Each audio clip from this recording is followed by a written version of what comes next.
কক্সবাজারের অন্যতম সামাজিক সংগঠন হাসিখোর ফাউন্ডেশনের উপদেষ্টা মনোনীত হওয়ায় সাংবাদিক এ সেলিমুল্লাহকে ফুলেল শুভেচ্ছা সিক্ত করা হয়েছে। সোমবার ১৬ জুন বিকেলে কক্সবাজার শহরের তারকামানের হোটেল শৈবালে আয়োজিত অনুষ্ঠানে তাকে ফুলেল শুভেচ্ছা জানান প্রতিষ্ঠাতা ও কেন্দ্রীয় সাধারণ সম্পাদক মোহাম্মদ ইয়াসিন শিকদার সহ অন্যান্য সদস্যরা।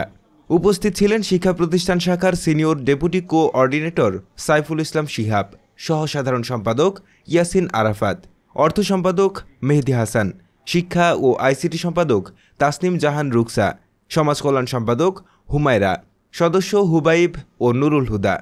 শুভেচ্ছা বক্তব্যে মোহাম্মদ ইয়াসিন বলেন, ২০২১ সাল থেকে আমাদের সংগঠন সামাজিক ও স্বেচ্ছাসেবী কর্মকাণ্ডে যুক্ত।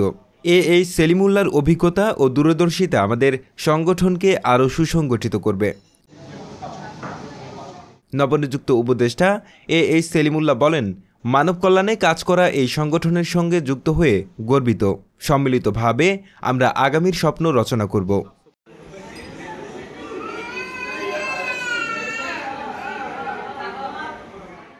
নিউজ ডেস্ক, রামু খবর 24।